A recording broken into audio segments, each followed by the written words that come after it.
Hello and welcome my dear friends, आपका स्वागत करते हैं आपके अपने यूट्यूब चैनल एग्ज़ाम मेरी जान में। इस वीडियो में बात करूंगा नर्सिंग एप्टीट्यूड बीएससी नर्सिंग के एंट्रेंस एग्ज़ाम में जो पूछे जाते हैं। ये प्रैक्टिस सेशन फर्स्ट है, आपका प्रैक्टिस सेट फर्स्ट है। 40 क्वेश्चन इसमें दिया गया है, ठीक है। इसको आप तैयार करेंगे, बेहतर होगा आपके लिए। एग्ज़ाम में ऐसे ही क्वेश्चन पूछे जाते हैं, ठीक है। ज़्यादा टाइम आपका इधर उधर नहीं लूँगा। जैसे आता है आपका एम्स बीएससी नर्सिंग में, यूपी बीएससी नर्सिंग में, और जहाँ भी आता है ये नर्सिंग एप्टीट्यूड, आप देखेंगे ये बिल्कुल यूनिक सा क्वेश्चन है और ऐसे क्वेश्चन एग्ज़ाम में छपते हैं। आपकी बहुत हेल्प होगी एग्ज़ाम के लिए, तो पूरा ज़रूर से देखें।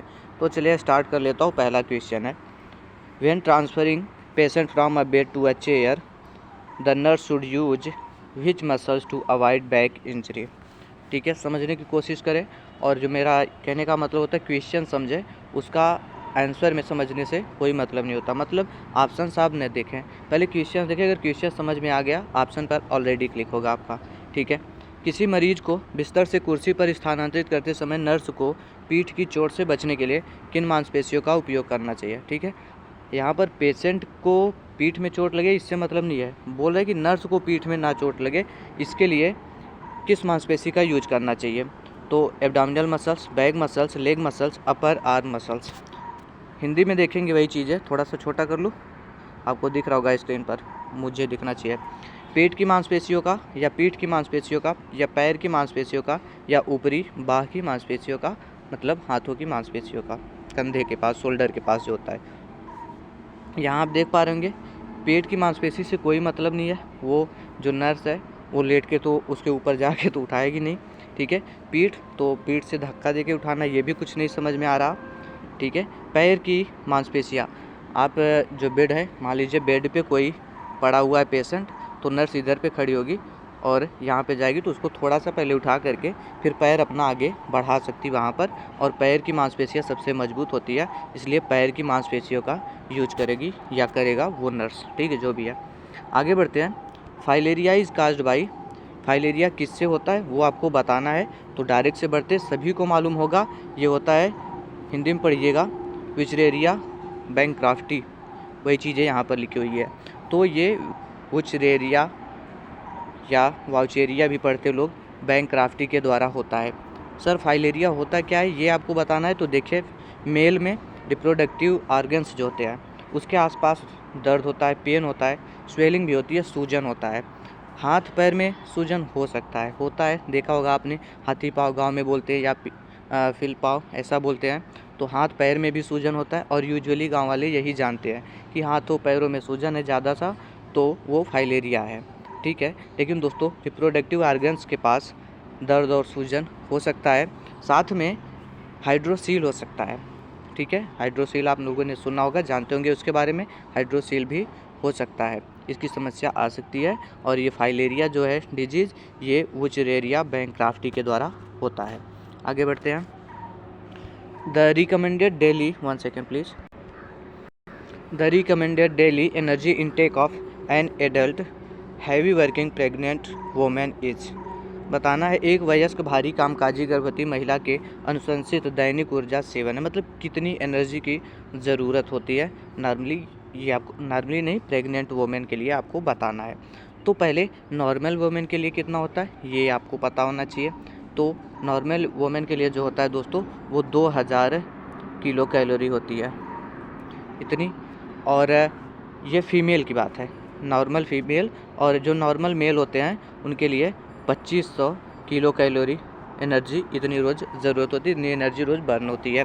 अब रही बात प्रेग्नेंट, अगर फीमेल की मैं बात कर लूँ, तो प्रेग्नेंट फीमेल में 2500 किलो कैलोरी जो है, इतनी एनर्जी की रोज़ ज़रूरत होती है। आगे बढ़ जाएं तो ऑप्शन सी टिक करके आगे बढ़िएगा।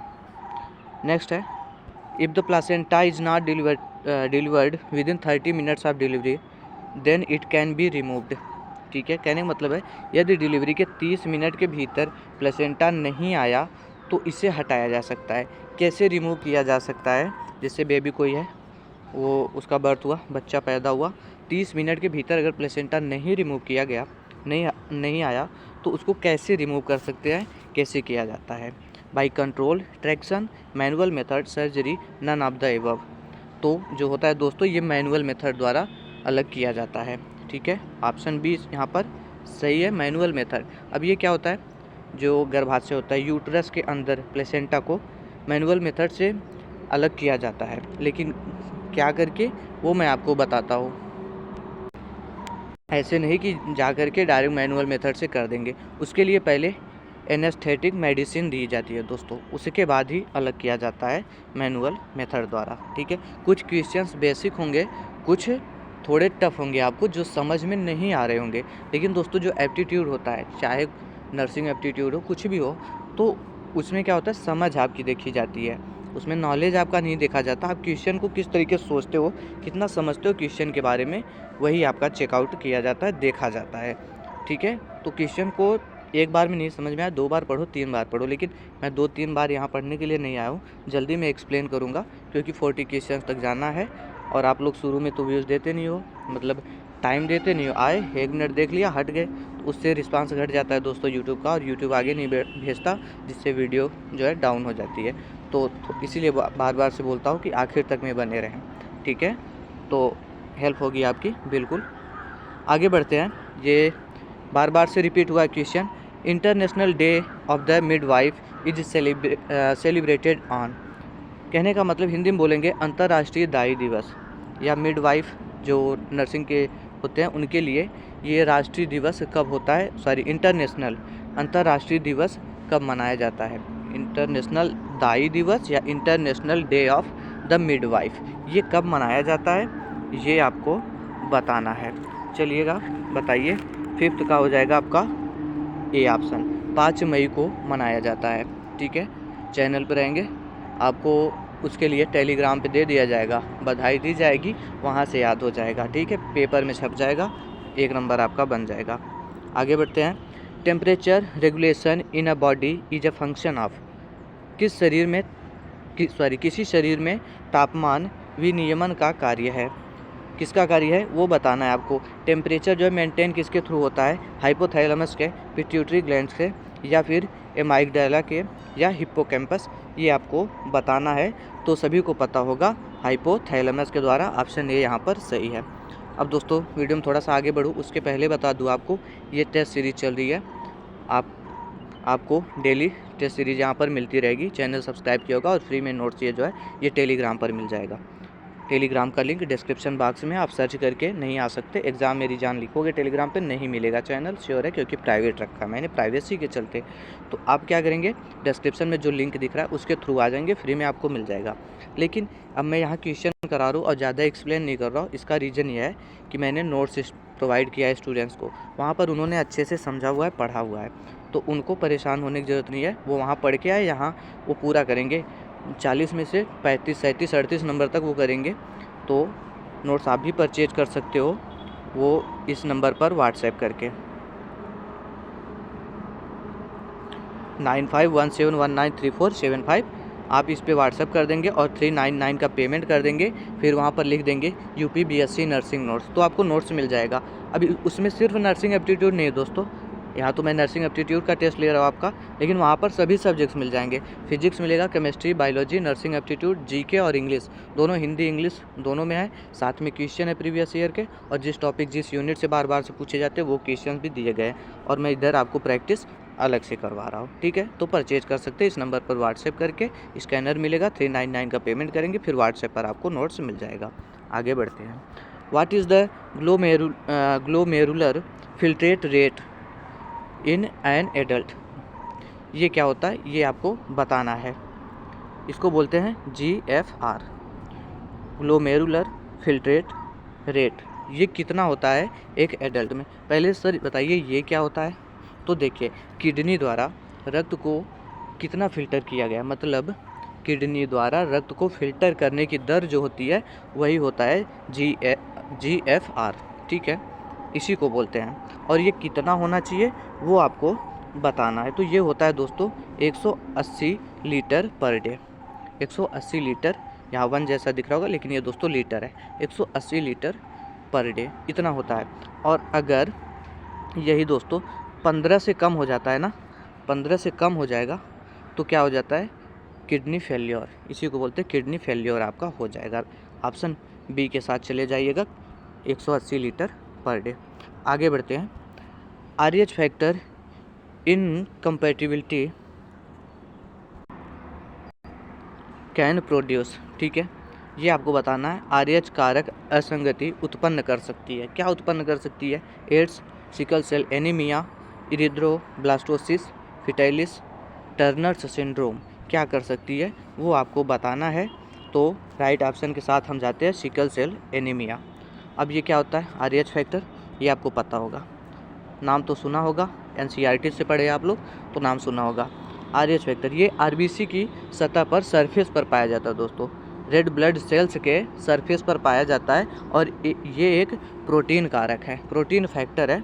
और मदर RH नेगेटिव होती है और उसका बेबी जो है वो RH पॉजिटिव हो जाए तो ये कंडीशन क्या कहलाती है? RH इनकम्पैटिबिलिटी, ठीक है। इसके लिए इंजेक्शन वगैरह दी जाती है, 3000-3500 का इंजेक्शन होता है, वो सब डिटेल में आप पढ़ेंगे, वहाँ वो पढ़ाने की ज़रूरत नहीं है। सिर्फ और सिर्फ इतना जानिए कि इससे क्या हो सकता है, तो बोलेंगे सिकल सेल। इसीलिए दोस्तों वीडियो जल्दी नहीं शूट करते, फ़ोन आते रहते हैं हमेशा से। विच of the following nurse care for patients outside of a medical setting? Home setting, paediatric nurse, OT nurse या स्टाफ नर्स, ठीक है। बताना निम्नलिखित में से कौन सी नर्स मेडिकल सेटिंग के बाहर मरीजों की देखभाल करती है, वो आपको बताना है। अब ऐसे आप समझने में जाएंगे ना तो आपको प्रॉब्लम हो जाएगी, ठीक है। ये कह रहे हैं निम्नलिखित में से कौन सी नर्स मेडिकल सेटिंग के बाहर मरीजों की देखभाल करती है। मतलब मेडिकल सेटिंग वहाँ पे नहीं है, वो बाहर कर रही, मतलब घर जा रही है, घर जा कर के मरीजों की देखभाल कर रही है, तो ऐसे को बोलते हैं होम नर्स, ठीक है। ये जो काम होगा दोस्तों ये होम नर्स का होता है, मतलब देखभाल और रिकवरी के लिए पेशेंट के वो घर पे नर्सिंग का अपना काम करती है, तो उसको होम नर्स बोला जाता है। क्वेश्चन आ रहा होगा आपके माइंड में, सर बाल चिकित्सा नर्स फिर क्या होगा? तो देखिए, शिशु जो होता है, नवजात शिशु से किशोरावस्था तक बच्चों की देखभाल जो की जाती है उसके लिए जो नर्स होती है वो बाल चिकित्सा नर्स कहलाती है। OT नर्स जो है, यहाँ बाल चिकित्सा नर्स को पेडियाट्रिक नर्स भी बोलेंगे। OT नर्स क्या होता है? तो देखिए, ये ऑपरेशन थिएटर में जो नर्स यूज होती है, मतलब जो काम वगैरह करती है, उनको OT नर्स बोला जाता है। स्टाफ नर्स क्या होता है? ये मतलब सामुदायिक केंद्र पर, जैसे स्वास्थ्य सुविधा केंद्र नहीं होते, वहाँ पर जो नर्स काम करती हैं उनको स्टाफ नर्स बोला जाता है। अब मेरे मुंह से बार बार से ये निकल रहा होगा कि रहती हैं मतलब फीमेल के तरीके, जैसे फीमेल के लिए जो वर्ड यूज किया जाता है मैं वो करता हूँ दोस्तों, ये चली आ रही है, माइंड में हो गया है सभी के, नर्स मतलब फीमेल को ही समझा जाता है, तो माइंड से निकल रहा है, आप इसको सीरियस नहीं लेंगे, ठीक है। ये मेल के लिए भी यूज करना चाहिए मुझको, okay. A disorder related to language comprehension is apraxia, dyslexia, speech, क्या लिखा है, स्पीच, जो भी हो दोस्तों, पढ़ नहीं पा रहा मैं, स्पीच से है, स्पीच से बना हुआ है, ठीक है। और अफेजिया, मुझको तो अफेजिया ही है अफेजिया मतलब बोलने में फंसना, ठीक है, फंसने की साउंड आ रही ना, अफेजिया, ठीक है। बताना आपको, भाषा समझ से संबंधित एक विकार है, भाषा की समझ नहीं हो पा रही है किसी को, तो कौन सा है, वही चीज़ यहाँ पर है, तो अफेजिया, ठीक। वाताघात मतलब बोलने में समस्या आ रही है उसको समझ में। अभी एक होता है डिसलेक्सिया और एक होता है डिसग्राफिया, पढ़ाई से संबंधित जो विकार होते हैं दोस्तों, जिसे क्या होता है, पढ़ने में प्रॉब्लम होती है कुछ लोगों को, वहाँ पे डिसलेक्सिया वर्ड यूज होगा। और एक होता है डिसग्राफिया, ये आपके सिलेबस का नहीं है, आता तो इसी में है, नर्सिंग एप्टीट्यूड में ही आ जाएगा, लेकिन ये यूजुअली ना जो टीचर का एग्ज़ाम देते हैं वहाँ एक CDP नाम का सब्जेक्ट होता है, चाइल्ड हेल्थ एंड डेवलपमेंट, तो वहाँ से ये चीज़ें उठाई गई हैं और पूछ लिया जाता है नर्सिंग एग्ज़ाम में, ठीक है। तो मैंने बताया एक होता है डिसलेक्सिया, पढ़ाई से संबंधित विकार, और दोस्तों एक डिसग्राफिया होता है, डिसग्राफिया मतलब लिखने से संबंधित विकार होगा। यहाँ पर अफेजिया के साथ आप लोग चले जाइए, सही हो जाएगा, ठीक है। Which hormone is essential for production of milk in mothers breast, तो प्रोलैक्टिन होता है, आप सभी को पता होगा, इसमें समझाने जैसा कुछ नहीं है, आगे बढ़ते हैं। Doctor of paediatric medicine means the person who treats, paediatric medicine के डॉक्टर का मतलब है इलाज करने वाला, किस चीज़ का इलाज करेगा, किस ऑर्गन का इलाज करेगा, वो आपको बताना है। क्या पैर की स्थिति, मौखिक रोग स्थिति, वृद्ध लोग या बच्चों के रोग के, यही आपको बताना है। तो फुट कंडीशन, पैर की स्थिति इसके लिए करेगा। आगे बढ़ते हैं। शॉर्ट टर्म मेमोरी, तो क्या लिखा है, short term memory last for adult, अल्पकालिक स्मृति लगभग कितने समय तक रहती है वो चीज़ें बतानी है। तो 20 से 30 सेकंड रहती है। ठीक है, आगे बढ़ते हैं। The information, idea or concept that is being communicated from one end of the model to the other is called, model के एक छोर से दूसरे छोर तक संचारित की जाने वाली सूचना, विचार या अवधारणा को क्या कहा जाता है वो आपको बताना है। तो उसको मैसेज कहा जाता है। सी ऑप्शन ठीक है। आगे बढ़ते हैं। One can not interact with the environment, it can be considered to a, कोई भी पर्यावरण के साथ अंतःक्रिया नहीं कर सकता, इसे निम्नलिखित में से क्या मान सकते हैं आप। लिविंग सिस्टम है, नॉन लिविंग सिस्टम है, क्लोज सिस्टम है, ओपन सिस्टम है। तो ये क्लोज्ड सिस्टम है। आप केमिस्ट्री में भी पढ़ेंगे क्लोज सिस्टम, तो ये चीज़ें क्लियर हो जाएंगी। ये क्लोज्ड सिस्टम कहलाता है। आगे बढ़ते हैं। व्हाट इज़ द, आज लगता है ना मेरी वीडियो पे कॉपीराइट स्ट्राइक आ जाएगा, फ़ोन आ रहे बार बार से और ओपन हो रहा है दूसरा ऐप, देखते हैं फ़िलहाल। What is the full form of GNM, general nursing and midwifery. ऐसे बेसिक से क्वेश्चन दोस्तों एग्ज़ाम में भी आएंगे, घबराना नहीं आपको, बस जो नहीं आए उसको 2-3 बार पढ़ लेना, क्लियर हो जाएगा।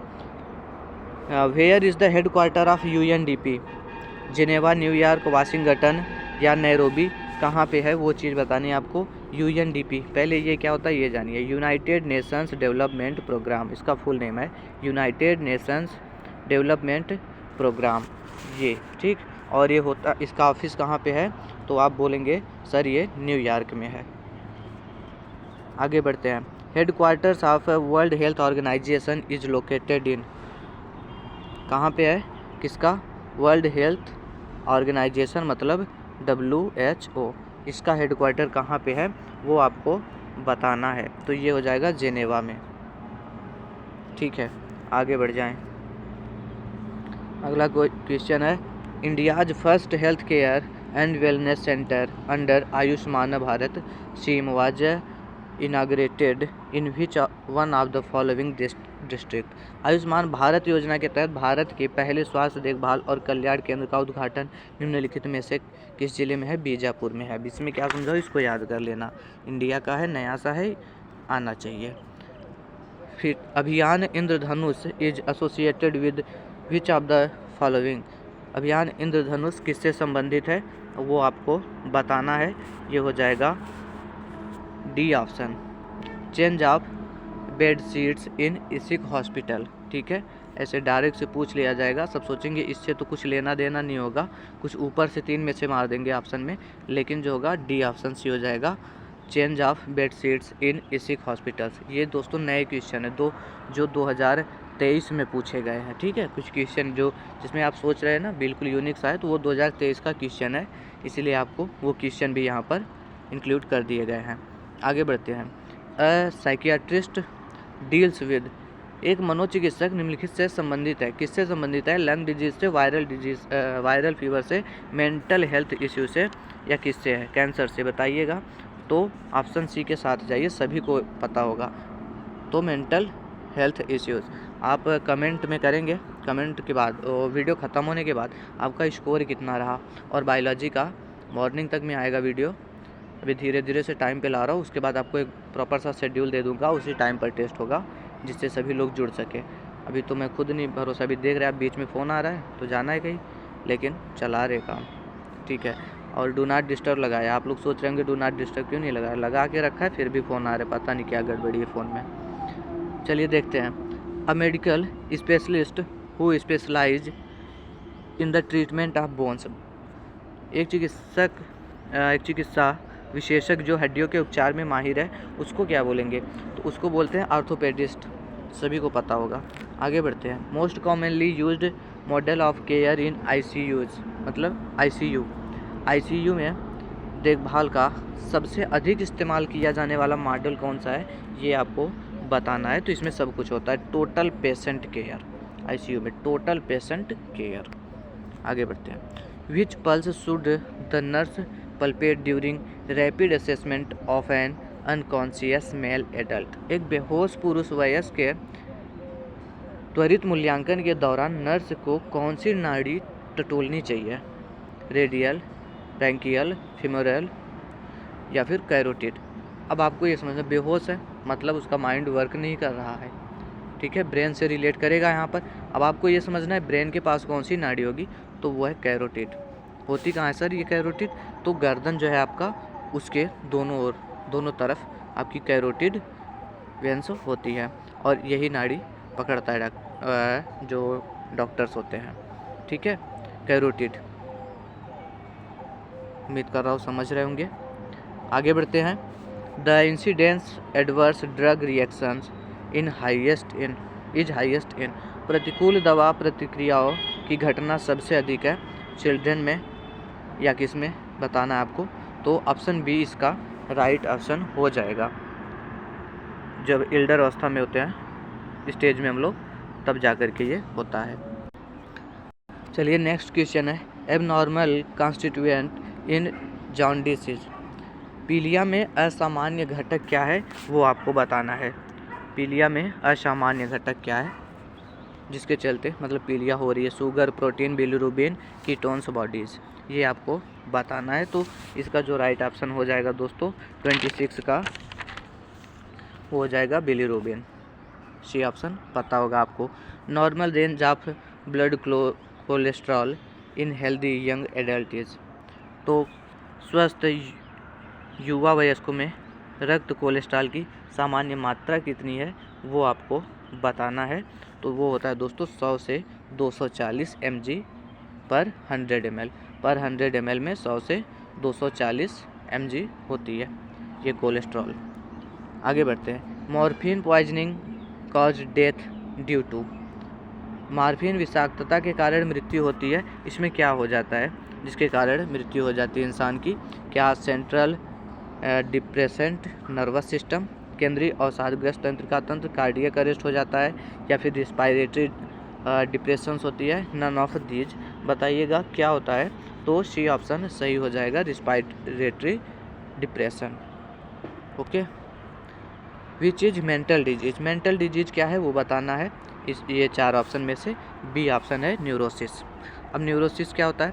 पहले ना चिंता, टेंशन मतलब अवसाद, नाखुशी मतलब दुख जब होता था, संकट आ जाए, इस प्रकार के जो मानसिक विकार होते थे छोटे मोटे, पहले की बात कर रहा हूँ, अब की नहीं, जो आते थे ऐसे, उन सभी को क्या बोल देते थे? यूजुअली न्यूरोसिस, ठीक है। और यही है जो आपकी मेंटल डिजीज है, न्यूरोसिस। आगे बढ़ते हैं। मेंटली हेल्दी इंडिविजुअल हैज़, बताइएगा जो मेंटली हेल्दी हो उसमें क्या होता है? पढ़िएगा। इंडिपेंडेंट पर्सनालिटी, स्वतंत्र व्यक्तित्व उसका होता है, या फिर सामाजिक पदानुक्रम में आरामदायक स्थान होता है, मतलब उसकी समाज में भी स्थिति अच्छी है। एक उद्देश्यपूर्ण जीवन, मतलब उसके लाइफ का कोई गोल है, पर्पज है। तो ये सभी चीज़ें होती है दोस्तों, ये सभी चीज़ें होती हैं आपकी, ठीक है। Which one of the following is not a genetic disease. Genetic disease क्या नहीं है? Haemophilia, colour blindness, none of these, या नाइट ब्लाइंडनेस। तो नाइट ब्लाइंडनेस दोस्तों नहीं होती है, बाकी सभी है। कलर ब्लाइंडनेस क्या चीज़, 1 second please, 31 night blindness right option है इसका। हीमोफीलिया और कलर ब्लाइंडनेस ये जेनेटिक डिजीज है दोस्तों। विच of the following vaccines is given only at birth. जो सिर्फ और सिर्फ बर्थ के समय दी जा सकती हो वो आपको यहाँ पर बताना है। तो उसके लिए जो है BCG की वैक्सीन, बाकी सभी जो है उसके बाद भी दी जा सकती है। Which of the following is a pillar of primary health care. निम्नलिखित में से कौन प्राथमिक स्वास्थ्य देखभाल का स्तंभ है, वो आपको बताना है। क्या सामाजिक सहभाग, अंतर क्षेत्रीय समन्वयन, उपयुक्त तकनीकी, ये सभी चीज़ें हैं दोस्तों, ये होनी चाहिए। ये प्राइमरी पिलर्स है, ठीक है। अब प्राइमरी हेल्थ केयर की पिलर्स है, स्तंभ है, खंभे हैं, ठीक है। आगे बढ़ते हैं। ब्रीथिंग इमरजेंसीज में बी कॉज्ड फ्रॉम। सांस लेने में आपातकालीन स्थिति निम्न कारणों, मतलब सांस लेने में तुमको तकलीफ हो रही है तो किस चीज़ में तकलीफ़ होगी, अस्थमा में होगा या एलर्जिक रिएक्शंस में, hyperventilation, injury to a muscles or bone in the chest. तो सभी कंडीशंस है दोस्तों जिसमें हमको सांस लेने में तकलीफ़ हो सकती है, तो वो हो जाएगा ऑल ऑफ दी एबव। 34 का डी ऑप्शन करेक्ट करिएगा। हीट स्ट्रोक क्या है वो बताना है। Causes very high body temperature, hot red और dry skin, rapid weak pulse, shallow breathing, all of the above. इसमें भी ऑल ऑफ द एबव हो जाएगा। हीट स्ट्रोक के कंडीशन में ये सभी चीज़ें सही है, सभी चीज़ें लागू होती है। आगे बढ़ते हैं। The average length of human pregnancy is, मानव गर्भावस्था की औसत अवधि क्या होती है, ये आपको बताना है। चलिएगा बताइएगा। 36 का सी ऑप्शन राइट हो जाएगा। अभी तुम वहाँ जा करके ना ये नहीं कहना कि 9 महीने में बच्चे पैदा होते हैं, 1 महीना में 4 हफ्ता, 9 चौका 36, ये सभी नहीं करना। कर लोगे इससे भी थोड़ा टाइम लग जाएगा, इतना दिमाग नहीं लगाना। फिर सोचोगे और किसी में 5 हफ्ते हो जाते हैं, तो चलो इससे जो एक बढ़ के हो उसको कर ले। पता लगे तुम जाके इसको क्लिक कर दो 38 से 40 वीक, ये नहीं कर देना वहाँ पे 36 38, ठीक, 36 से 38 हफ्ता। आगे बढ़ते हैं। निम्नलिखित में से कौन सा बुनियादी नर्सिंग डायरिया है। Which of the following is A basic, sorry ये गलत क्वेश्चन हो गया, basic nursing management for diarrhoea होगा, ठीक है। Which of the following is the basic nursing management for diarrhoea. Diarrhoea के लिए कौन सा बुनियादी चरण है, नर्सिंग है, वो आपको बताना है। मतलब क्या ले सकते हैं, आपको डायरिया है तो बेसिक चीज़ें क्या यूज कर सकते हो वो बताना है, क्या ले सकते हो। ORS का घोल मिलता है, तो वो सरकारी हॉस्पिटल होती है ना, सामुदायिक स्वास्थ्य केंद्र और जहाँ पे, वो मिल जाएगा ORS का घोल, वही पिलाइए, यही प्राइमरी है सबसे, इससे ज़्यादा कुछ प्राइमरी नहीं है। Health education help in desirable change in, स्वास्थ्य शिक्षा वांछनीय परिवर्तन में सहायता करती है, किस में, नॉलेज में, एटीट्यूड में करेगी, प्रैक्टिस चेंज में करेगी, ऑल ऑफ दीज किस में करेगी, तो बताइएगा। हेल्थ एजुकेशन जो ये सभी में सहायता करते हैं, नॉलेज में, एटीट्यूड में भी और प्रैक्टिस चेंजेस में भी, मतलब ऑल ऑफ द एबव। 38 का डी ऑप्शन राइट हो जाएगा। आगे बढ़ते हैं। असुरक्षित जल से फैलने वाली बीमारियां निम्नलिखित में से हैं सिवाय इसके, मतलब इसमें जो दी गई है ना, ये सभी जो है ये आपका इम्प्योर वाटर जो है, जो अशुद्ध जल है उसी से हो रहा है, सिर्फ एक को छोड़ करके। कोई एक तो है इसमें से जो कि अशुद्ध जल से नहीं फैल रहा। क्या है, कॉलेरा है, डिसेंट्री है, टाइफाइड है, स्मॉल पॉक्स है, ये चीज़ आपको बतानी है। तो बताइएगा क्या हो जाएगा, तो इसका हो जाएगा डी ऑप्शन, स्मॉल पॉक्स। जो क्या बोलते हैं गांव में इसको, माता जी, हाँ शीतला माँ, ऐसा कुछ माता जी आई ना, बोलते थे पहले, अब तो नहीं होता, अब लोग साफ़ सफाई करने लगे हैं ज़्यादातर, पहले तो गाँव में होता था स्मॉल पॉक्स। बाकी सभी को पता होगा कॉलरा जो है अशुद्ध जल से ही होता है, डिसेंट्री भी उसी से, टाइफाइड तो है ही है। कहते हैं ना कि 21 दिन तक तुम शुद्ध पानी पी लो, तुमको ये टाइफाइड जो है दवा लेने की ज़रूरत नहीं। लेकिन दोस्तों दवा ले लेना, पहले लोग इससे मर जाते थे, हालांकि अब इसका इलाज सिंपल है, ठीक है। तो डी ऑप्शन यहाँ पर ठीक हो जाएगा। आगे बढ़ते हैं। The route of administration of BCG vaccine, BCG vaccine जो है ये इसका प्रशासन मार्ग क्या है, मतलब कहाँ पर इसको वो मतलब क्या बोलते हैं इंटर करते हैं, तो बताना है। ओरल में, माउथ, ओरल मतलब माउथ, हाँ, इंट्राडर्मल त्वचा के अंदर, या सबक्यूटेनियस चमड़े के नीचे, या फिर इंट्रामस्कुलर, कहाँ पर BCG का वैक्सीन जो है वो आपको इंटर किया जाएगा, वो चीज़ आपको बतानी है। तो ये इंट्राडर्मल होती है, त्वचा के अंदर दी जाती है। 40 क्वेश्चन हो गए, प्रैक्टिस सेट में इतना ही होना चाहिए था 40, ठीक है, लेकिन इसमें 45 तक आ गए हैं, तो फटाफट से बताते हैं। द कोकी विच फॉर्म्स अ चाइनीज, तो ये डिप्लोकोकस हो जाएगा, डिप्लोकोकी, इसको ठीक है ऑप्शन मान लीजिएगा। 42 जो है व्हाट इज़ माइक्रोबायोलॉजी, माइक्रोबायोलॉजी क्या है वो चीज़ आपको बतानी है, सी ऑप्शन राइट हो जाएगा। Study of organisms that are not visible to naked eye, जिनको हम अपनी छोटी आँखों से नहीं देख सकते हैं, और वही क्या होता है, माइक्रोबायोलॉजी कहलाता है, सी ऑप्शन ठीक है। आगे बढ़ते हैं।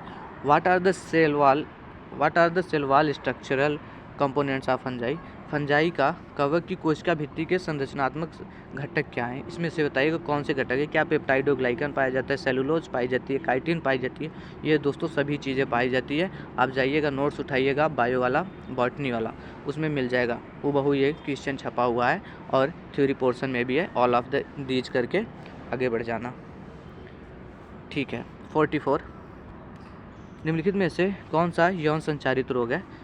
विच of the following is a sexually transmitted disease?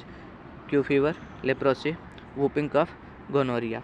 बताना है आपको। तो सभी को पता होगा ये गोनोरिया जो है यही है यौन संचारित रोग। अब सर ये होता क्या है ये भी बता दो थोड़ा सा। तो ये बैक्टीरिया से होता है, पहली चीज़। ये भी डायरेक्ट पूछा जा सकता है, ठीक है। और जब इसका इलाज नहीं किया जाता ना टाइमली तो बांझपन आ जाता है, बच्चे ना पैदा होने वाली बीमारी आ जाएगी। अब इसमें कुछ सर सिम्टम्स बताइए। इसका देखिए कोई अलग से सिम्टम्स नहीं है, आप फील कर सकते हो बस। इसमें क्या होगा, आपको यूरिन पास करने में प्रॉब्लम होगी, पेन होगा, ठीक है, दर्दनाक मतलब दर्द होगा यूरिन पास करने में। और जो कुछ फ्लूइड होते हैं वो असामान्य रूप से मतलब सिक्रीशन उनका होता रहेगा, ठीक है, सिक्रीशन होता रहेगा। और ठीक, हाँ, और जो फीमेल होती हैं उनके पेट में स्टमक के पास उसके थोड़ा नीचे दर्द होता रहेगा। तो ये गोनोरिया के सिम्टम्स हैं। बाकी सोचो कोई शरीर पे सिम्टम्स दिख जाएगा तो ऐसा कुछ नहीं है। और इसका समय से इलाज ना कराओगे तो बच्चा भी नहीं पैदा होगा, बांझपन आ जाता है। The bacterium Yersinia pestis causes, Yersinia pestis का कारण क्या है?